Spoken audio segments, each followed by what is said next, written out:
जय हिंद friends, welcome to our YouTube channel. आइए, एनसीईआरटी सार संग्रह के सीरीज़ में पॉलिटी चल रहा है और ये पॉलिटी का लेक्चर 5 है। आइए तो स्टार्ट करते हैं बिना किसी देरी के। निर्वाचन आयोग, इलेक्शन कमीशन। राजनीतिक दल को राष्ट्रीय या क्षेत्रीय दल की मान्यता देने का अधिकार किसे प्राप्त है? तो चुनाव आयोग को। भारत के मुख्य निर्वाचन आयुक्त की पदावधि क्या है? 6 वर्ष या 65 वर्ष की आयु, जो पहले हो। भारत के मुख्य चुनाव आयुक्त किसके द्वारा नियुक्त किया जाता है? राष्ट्रपति के द्वारा। दिसंबर 2023 में पारित मुख्य निर्वाचन आयुक्त एवं अन्य निर्वाचन आयुक्त अधिनियम 2023 के अनुसार अब मुख्य चुनाव आयुक्त एवं चुनाव आयुक्तों की नियुक्ति चयन समिति की सिफारिश के आधार पर राष्ट्रपति करेंगे। चयन समिति में प्रधानमंत्री, केंद्रीय मंत्रिमंडल से एक मंत्री, लोकसभा में प्रतिपक्ष के नेता या सबसे बड़े दल के नेता शामिल होंगे। यह अधिनियम निर्वाचन आयुक्तों की सेवा शर्तें और कार्य संचालन अधिनियम 1991 का स्थान लेगा। संविधान के किस अनुच्छेद के अंतर्गत भारत के निर्वाचन आयोग का प्रावधान किया गया है? अनुच्छेद 324 के अंतर्गत। निर्वाचन से संबंधित अनुच्छेद। अनुच्छेद 324 चुनाव कार्य के अधीक्षण, निदेशन तथा नियंत्रण की शक्ति चुनाव आयोग में निहित है। अनुच्छेद 325 चुनाव प्रक्रिया में शामिल होने के लिए कोई व्यक्ति धर्म, नस्ल, जाति अथवा लिंग के आधार पर अयोग्य नहीं होगा अथवा इन्हीं आधारों पर शामिल होने का दावा नहीं कर सकता। 326 अनुच्छेद लोकसभा अथवा विधानसभाओं के चुनाव वयस्क मताधिकार के आधार पर संपन्न होंगे। अनुच्छेद 327 विधानमंडल के चुनावों के संबंध में उपबंध करने की संसद की शक्ति। अनुच्छेद 328 राज्य विधायिका का संबंधित राज्य के अंदर चुनाव के संबंध में प्रावधान बनाने की शक्ति। अनुच्छेद 329 चुनाव संबंधी विषयों में न्यायालयों के हस्तक्षेप पर रोक।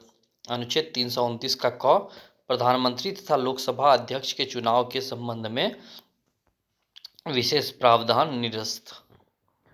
संसद तथा राज्य विधानमंडलों के चुनाव का संचालन निर्वाचन आयोग द्वारा किया जाता है। आंतरिक दलीय लोकतंत्र का उपयोग कहाँ होता है? दल के आंतरिक चुनाव हेतु, जो दल के पदाधिकारियों के चयन हेतु समय समय पर होता है। मुख्य चुनाव आयुक्त को किस प्रकार पद से हटाया जा सकता है? संसद के दोनों सदनों के सदस्यों द्वारा 2/3 बहुमत से प्रमाणित कदाचार के आधार पर। राष्ट्रपति का चुनाव किसके द्वारा संचालित किया जाता है? भारत के निर्वाचन आयोग द्वारा। 61वें संविधान संशोधन 1989 के अंतर्गत मतदान की न्यूनतम आयु 21 वर्ष से घटाकर 18 वर्ष कर दी गई। संसदों की अयोग्यता संबंधी विवाद पर कौन निर्णय देता है? तो निर्वाचन आयोग के परामर्श से राष्ट्रपति।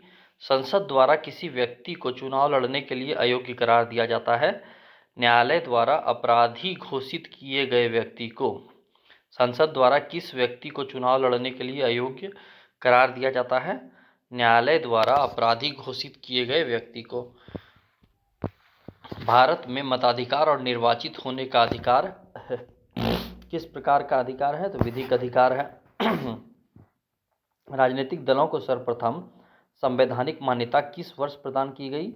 वर्ष 1985 ईस्वी में। आनुपातिक प्रतिनिधित्व की आवश्यकता किस देश में नहीं होती है? जहां द्विदलीय प्रणाली प्रचलित हो। दिनेश गोस्वामी समिति का संबंध किससे है? लोकसभा चुनाव के सरकारी वित्तीयन से। किसी भी राजनीतिक दल को मुख्य विपक्षी दल की मान्यता प्राप्त करने हेतु उसके पास सदन के कम से कम 10% सदस्य होने चाहिए। राज्य निर्वाचन आयोग को किस वर्ष 3 सदस्यीय आयोग बनाया गया? 1989 एवं 1993 में। निर्वाचन आयोग को किस वर्ष 3 सदस्यीय आयोग बनाया गया? वर्ष 1989 और 1993 में। दल बदल निरोधक अधिनियम कब पारित किया गया था? 15 फरवरी 1985 ईस्वी को। निर्वाचन प्रक्रिया, इलेक्शन प्रोसेस का आरंभ राष्ट्रपति द्वारा की गई अधिसूचना से होता है। यह अधिसूचना जनप्रतिनिधि अधिनियम पब्लिक रिप्रेजेंटेटिव्स एक्ट 1951 की धारा 14 के अंतर्गत जारी की जाती है। प्रमुख आयोग, इम्पोर्टेंट कमीशन, राष्ट्रीय मानवाधिकार आयोग, नेशनल ह्यूमन राइट्स कमीशन अधिनियम 1993 यानी 1993 में राष्ट्रीय मानवाधिकार आयोग आया के अनुसार राष्ट्रीय मानवाधिकार आयोग अधिनियम 1993 के अनुसार किसे इस आयोग का अध्यक्ष बनाया जा सकता है? तो उच्चतम न्यायालय का सेवानिवृत्त मुख्य न्यायाधीश अथवा सेवानिवृत्त न्यायाधीश। भारत में सर्वप्रथम लोक सेवा आयोग की स्थापना किस अधिनियम द्वारा की गई? गवर्नमेंट ऑफ इंडिया एक्ट 1919 के द्वारा। वर्ष 1926 में ली आयोग की अनुशंसा पर सर्वप्रथम लोकसभा आयोग की स्थापना की गई। वर्ष 1926 में ली आयोग के अनुशंसा पर लोकसभा आयोग की स्थापना की गई थी। राज्य लोक सेवा आयोग, स्टेट पब्लिक सर्विस कमीशन के सदस्यों की नियुक्ति किसके द्वारा की जाती है? राज्यपाल के द्वारा। भारतीय प्रशासनिक सेवा और भारतीय पुलिस सेवा यानी आईएएस और आईपीएस को समाप्त करने की सिफारिश किस आयोग ने की थी? राजमन्नार आयोग ने। संघ लोक सेवा आयोग की प्रथम महिला अध्यक्ष कौन थी? तो रोज मिलियन बैथ्यू। राष्ट्रीय मानवाधिकार आयोग की संरचना, अध्यक्ष उच्चतम न्यायालय का सेवानिवृत्त मुख्य न्यायाधीश या उच्चतम न्यायालय का सेवानिवृत्त न्यायाधीश। सदस्य 1 उच्चतम न्यायालय का कार्यरत व सेवानिवृत्त न्यायाधीश। सदस्य 2 उच्च न्यायालय का कार्यरत व सेवानिवृत्त मुख्य न्यायाधीश। सदस्य 3 मानवाधिकार से संबंधित कार्यानुभव अथवा विशेष जानकारी वाले 2 व्यक्ति।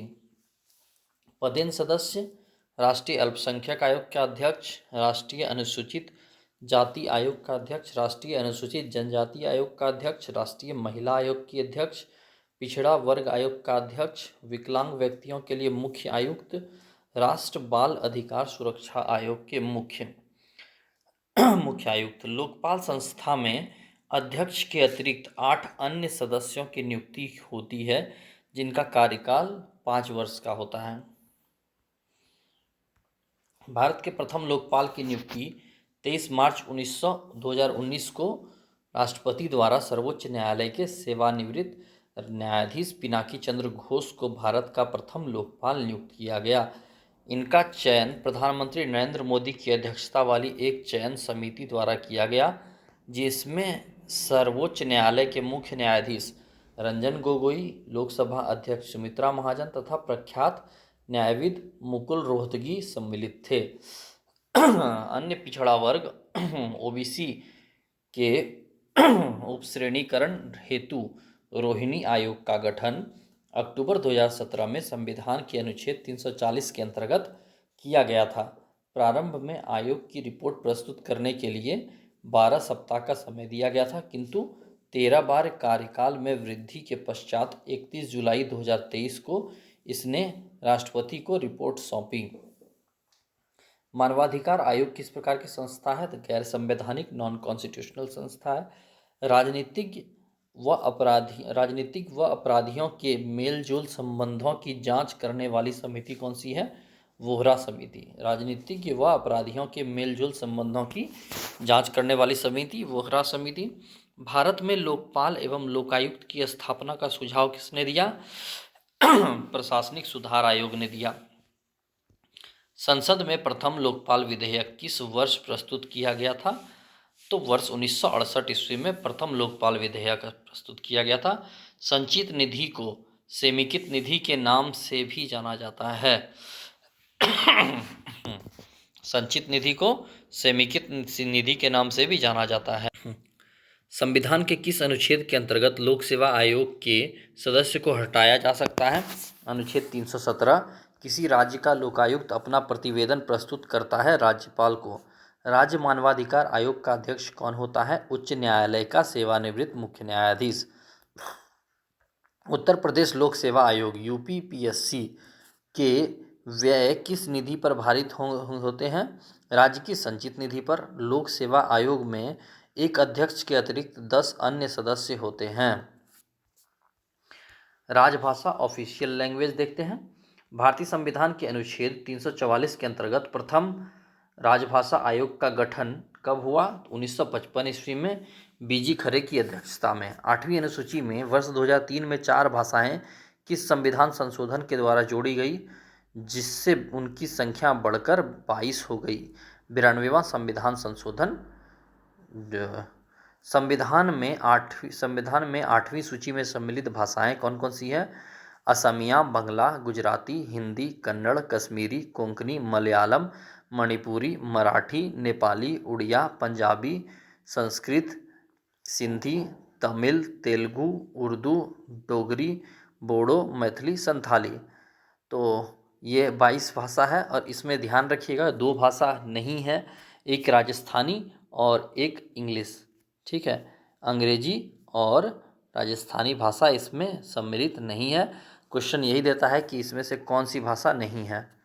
ठीक है, संविधान के किस अनुच्छेद में प्रत्येक राज्य में भाषाई अल्पसंख्यक वर्ग के बच्चों को उनकी मातृभाषा में प्राथमिक स्तर पर शिक्षा उपलब्ध कराने की व्यवस्था है? अनुच्छेद 350 का क। मैथिली भाषा को 8वीं अनुसूची के अंतर्गत किस वर्ष शामिल किया गया? तो 2003 में, वर्ष 2003 में 92वां संविधान संशोधन के अंतर्गत। 71वें संविधान संशोधन द्वारा वर्ष 1992 में संविधान की 8वीं अनुसूची में नेपाली, कोंकणी और मणिपुरी भाषा जोड़ी गई। उत्तराखंड की द्वितीय राजभाषा संस्कृत है। राष्ट्रीय संस्कृत विद्यापीठ कहाँ स्थित है? तिरुपति, आंध्र प्रदेश में। राष्ट्रीय संस्कृत विद्यापीठ तिरुपति, आंध्र प्रदेश में है। अब तक 6 भाषाओं को शास्त्रीय भाषा का दर्जा प्राप्त हो चुका है। सबसे पहले 2004 में तमिल भाषा को, और सबसे नया भाषा जो है उड़िया 2014 में मान्यता प्राप्त हुआ है। सबसे पहले तो तमिल 2004, संस्कृत 2005 में, तेलुगु 2008 में, कन्नड़ 2008 में, मलयालम 2013 में और उड़िया 2014 में। तो कौन कौन सी 6 भाषाएं हैं? तमिल, संस्कृत, तेलुगु, कन्नड़, मलयालम और उड़िया। बोडो, डोगरी, मैथिली, संथाली 4 राजभाषाओं को 92वें संविधान संशोधन 2003 के द्वारा जोड़ा गया था। राजभाषा से संबंधित अनुच्छेद। संघ की भाषा 343, संघ की राजभाषा 343, अनुच्छेद 343 संघ की राजभाषा, अनुच्छेद 344 राजभाषा पर संसदीय आयोग एवं समिति। क्षेत्रीय भाषाएं 345, अनुच्छेद 345 राज्य की राजभाषा अथवा राजभाषाएं, अनुच्छेद 346 एक राज्य से दूसरे राज्य अथवा एक राज्य से संघ के बीच संवाद के लिए राजभाषा, अनुच्छेद 347 किसी राज्य की जनसंख्या के एक समूह द्वारा बोले जाने वाली भाषा में संबंधित प्रावधान। सर्वोच्च न्यायालय व उच्च न्यायालय की भाषा, अनुच्छेद 348 सर्वोच्च न्यायालय तथा उच्च न्यायालय में साथ ही अधिनियमों एवं विधेयकों में प्रयोग की जाने वाली भाषा। अनुच्छेद 349 भाषा से संबंधित कुछ नियम अधिनियमित करने के लिए विशेष प्रक्रिया। विशेष विनिर्देश। अनुच्छेद 350 शिकायत निवारण के लिए प्रयुक्त भाषा। अनुच्छेद 350 ए प्राथमिक स्तर पर मातृभाषा में शिक्षण के लिए सुविधाएं। अनुच्छेद 350 बी भाषाई अल्पसंख्यक के लिए विशेष पदाधिकारी। अनुच्छेद 351 हिंदी भाषा के विकास के लिए विनिर्देश। वर्ष 1957 में प्रथम राजभाषा संयुक्त समिति किसकी अध्यक्षता में गठित हुई थी? पंडित गोविंद वल्लभ पंत। वर्ष 1957 में प्रथम राजभाषा संयुक्त समिति किसकी अध्यक्षता में गठित की गई थी? पंडित गोविंद वल्लभ पंत। भारत की राजकीय भाषा संबंधी प्रावधान का संशोधन किस प्रकार हो सकता है? संसद में कम से कम 2/3 बहुमत से। सिंधी भाषा को 8वीं अनुसूची में किस संविधान संशोधन द्वारा जोड़ा गया? 21वां संविधान संशोधन 1967 द्वारा जोड़ा गया। संविधान की 8वीं अनुसूची में सम्मिलित भाषाओं में से कौन सी दूसरी सर्वाधिक बोले जाने वाली भाषा है? तो बंगाल लिखा हुआ है, बंगला है। पंचायती राज एवं नगर पालिकाएं। पंचायती राज किस सूची का विषय है? तो राज्य सूची का विषय है। संविधान के 73वें संशोधन द्वारा पंचायतों को निर्दिष्ट किए जाने वाले कार्य की अनुसूची में वर्णित है। 11वीं अनुसूची में पंचायत चुनाव कराने हेतु निर्णय किसके द्वारा लिया जाता है? तो राज्य सरकार द्वारा। भारतीय संविधान की 11वीं अनुसूची में पंचायत के लिए कुल कितने विषय निर्धारित हैं? 29। 73वें संविधान संशोधन के द्वारा पंचायती राज संस्थाओं को संवैधानिक स्तर पर स्तर प्राप्त हुआ। पंचायत चुनाव कितने अंतराल पर होते हैं? प्रत्येक 5 वर्ष में। किस अनुच्छेद के अंतर्गत पंचायतों को संवैधानिक दर्जा प्रदान किया गया है? अनुच्छेद 243 के अंतर्गत। राष्ट्रीय पंचायती राज दिवस कब मनाया जाता है? 24 अप्रैल को। भारत में सर्वप्रथम पंचायती राज प्रणाली का शुभारंभ कब और कहाँ हुआ था? 2 अक्टूबर 1959 नागौर, राजस्थान से। त्रिस्तरीय पंचायती राज प्रणाली स्थापित करने की अनुशंसा सर्वप्रथम किस समिति द्वारा की गई थी? तो बलवंत राय मेहता समिति द्वारा। अशोक मेहता समिति ने पंचायती राज के लिए किस प्रतिमान मॉडल की संस्तुति की थी? द्विस्तरीय। अशोक मेहता द्विस्तरीय पंचायती राज। और पंचायतों एवं नगर पालिकाओं के संबंध में भारतीय संविधान में किस वर्ष प्रावधान किया गया? वर्ष 1993 में। पंचायती राज को किस संशोधन द्वारा स्वशासन की इकाई के रूप में संगठित किया गया? भारतीय संविधान के 73वें संविधान संशोधन द्वारा। पंचायती राज व्यवस्था से संबंधित समितियां: बलवंत राय मेहता समिति 1957, अशोक मेहता समिति 1977, GVK राव समिति 1985, LM सिंघवी समिति 1986, संथानम समिति 1962, सादिक अली समिति 1964। पंचायती राज को संवैधानिक स्थिति प्रदान करने की संस्तुति किस समिति द्वारा की गई थी?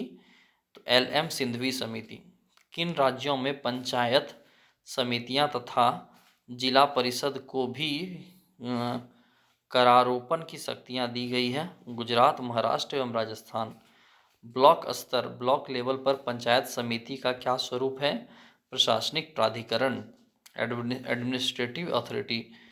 पंचायती राज का प्रधान लक्ष्य ग्रामवासियों में शक्ति का विकेंद्रीकरण तथा लोगों को विकास मूलक प्रशासन में भागीदारी के योग्य बनाना है। यह लोकतांत्रिक विकेंद्रीकरण, डेमोक्रेटिक डिसेंट्रलाइजेशन को प्रोत्साहित करता है। यदि पंचायत भंग होती है तो कितनी अवधि के भीतर निर्वाचन करना अनिवार्य है? 6 माह के भीतर। पंचायतों में किन वर्गों के लिए आरक्षण का प्रावधान है? महिलाओं, अनुसूचित जातियों, अनुसूचित जनजातियों के लिए। अन्य पिछड़ा वर्ग को आरक्षण देने का प्रावधान करने के लिए किसे शक्ति प्रदान की गई है? राज्य विधानमंडल को। 3 स्तरीय पंचायत का गठन किन राज्यों में किया जाता है? 20 लाख से अधिक जनसंख्या वाले राज्यों में। 11वीं अनुसूची, इसमें पंचायतों की शक्तियां व उत्तरदायित्व निर्धारित किए गए हैं। इस सूची में 29 विषय हैं। इस अनुसूची को 73वें संविधान संशोधन अधिनियम 1992 द्वारा जोड़ा गया था। अनुच्छेद 243G या 243(6). 12वीं अनुसूची, इसमें नगर पालिकाओं यानी म्यूनसिपैलिटीज़ की शक्तियां व उत्तरदायित्व बताए गए हैं। इस सूची में 18 विषय हैं। इस सूची को 74वें संविधान संशोधन अधिनियम 1992 द्वारा जोड़ा गया था। 73वें संविधान संशोधन के अंतर्गत महिलाओं के लिए ग्राम पंचायत में 33% सीट आरक्षित किए गए हैं। विभिन्न राज्यों में पंचायती राज संस्थाएं 1 स्तरीय जहाँ है वहाँ ग्राम पंचायत, 2 स्तरीय जहाँ है वहाँ ग्राम पंचायत और पंचायत समिति, 3 स्तरीय जहाँ है ग्राम पंचायत, पंचायत समिति और जिला परिषद, 4 स्तरीय जहाँ है ग्राम पंचायत, अंचल पंचायत, आंचलिक परिषद और जिला परिषद। राज्य कौन कौन सा है? तो 1 स्तरीय पंचायत केरल, जम्मू कश्मीर, त्रिपुरा, मणिपुर और सिक्किम में है। 2 स्तरीय असम, उड़ीसा, कर्नाटक और हरियाणा में है। त्रिस्तरीय उत्तर प्रदेश, बिहार, महाराष्ट्र, आंध्र प्रदेश, हिमाचल प्रदेश, पंजाब, गुजरात, तमिलनाडु, राजस्थान, मध्य प्रदेश में है। और 4 स्तरीय पश्चिम बंगाल में है। अपना झारखंड तो इसमें आया ही नहीं कहीं। त्रिस्तरीय होगा। गुजरात की त्रिस्तरीय पंचायत संस्था ग्राम पंचायत, तालुका समिति तथा जिला परिषद है।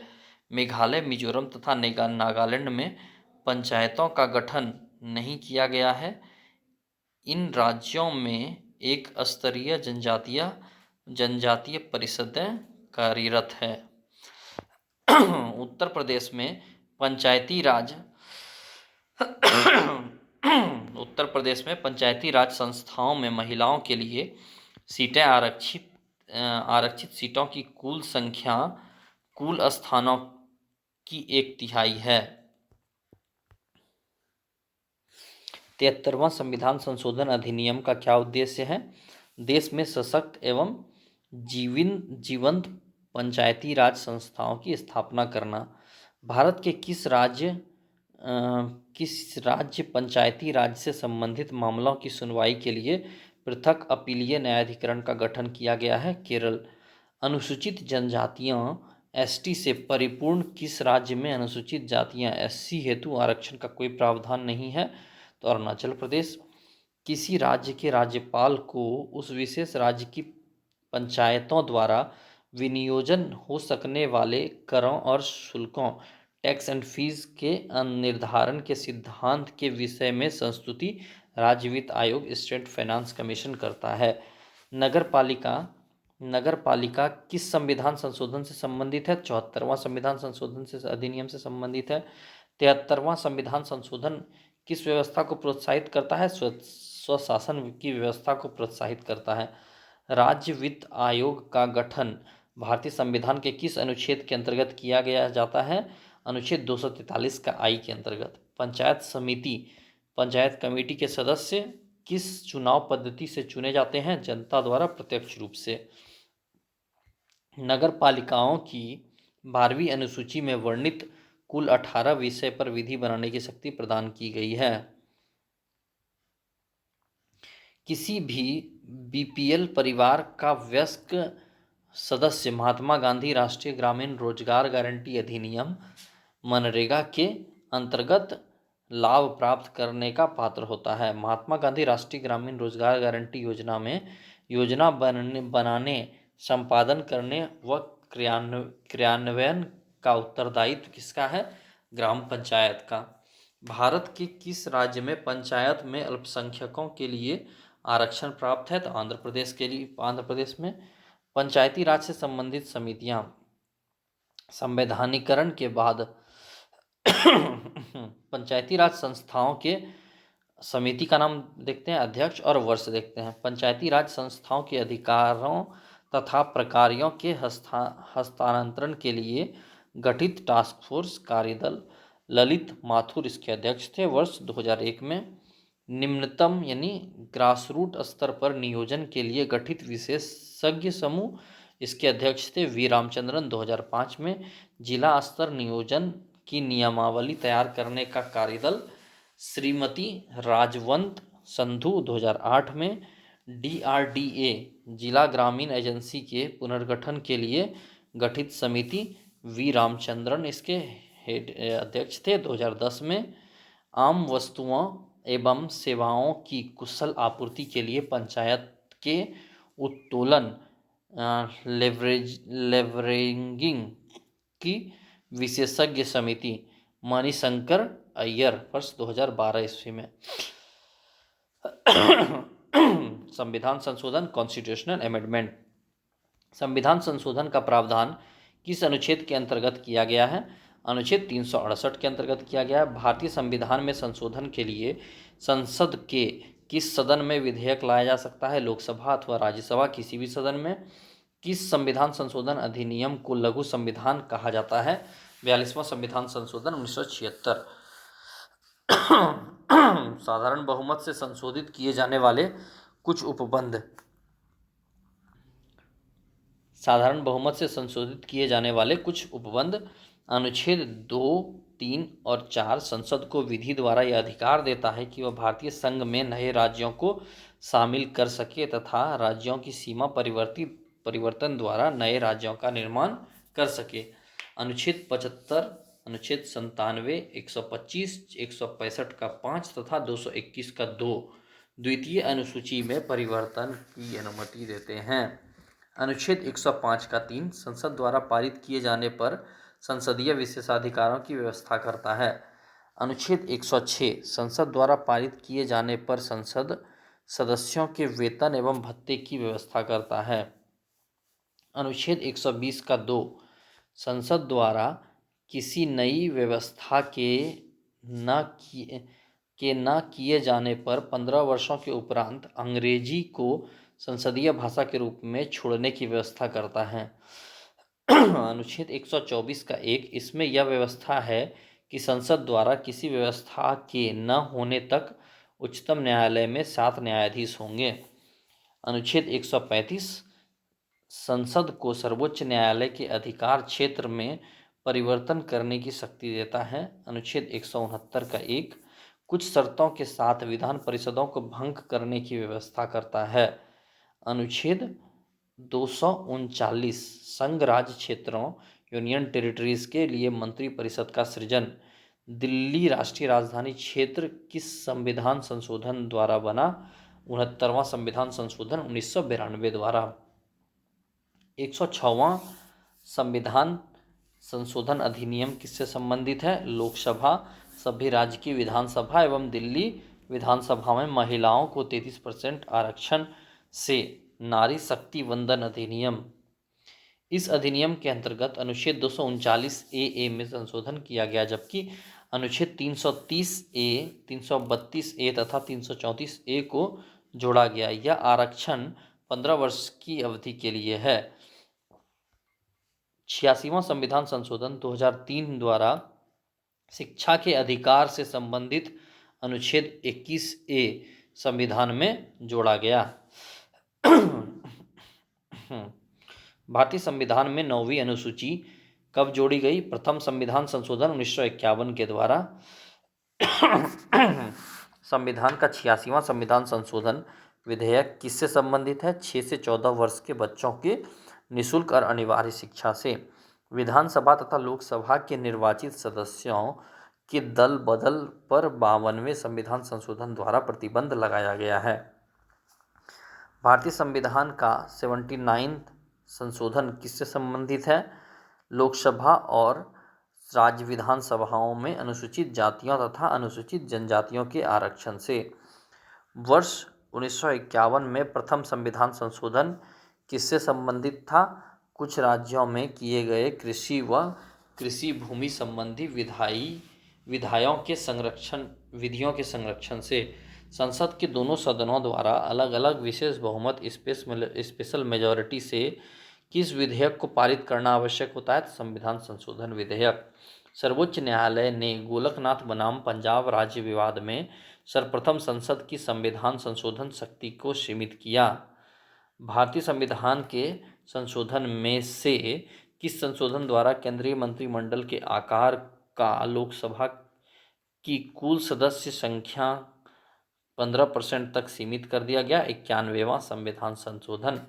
विशेष बहुमत और राज्य के अनुसमर्थन द्वारा होने वाले संशोधन के अंतर्गत आने वाले विषय। अनुच्छेद 54 राष्ट्रपति का निर्वाचन। अनुच्छेद 55 राष्ट्रपति के निर्वाचन की प्रक्रिया। अनुच्छेद 73 संघ की कार्यपालिका शक्ति का विस्तार। अनुच्छेद 162 राज्यों की कार्यपालिका शक्ति का विस्तार। अनुच्छेद 141 अनुच्छेद 241 संघ राज्य क्षेत्रों के लिए उच्च न्यायालय। भाग 5 अध्याय 4 संघ की न्यायपालिका। भाग 6 अध्याय 5 राज्यों के उच्च न्यायालय। भाग 11 अध्याय 1 संघ व राज्यों के बीच विधायी संबंध। 7वीं अनुसूची किसी सूची संघ सूची, राज्य सूची, समवर्ती सूची में संशोधन। संसद में राज्यों का प्रतिनिधित्व। अनुसूची 4 स्वयं। अनुच्छेद 368 संविधान संशोधन की प्रक्रिया में संशोधन। तो ये था आज का ये वीडियो। नेक्स्ट लेक्चर में हम लोग देखेंगे मिसलेनियस विविध देखेंगे। तो वीडियो अगर पसंद आ रहा हो तो प्लीज़ वीडियो को लाइक कीजिएगा, चैनल को सब्सक्राइब कीजिएगा और कुछ कमेंट फीडबैक देना हो तो प्लीज़ दे सकते हैं। ओके। ठीक है, थैंक यू, मिलते हैं फिर अगले वीडियो में। जय हिंद।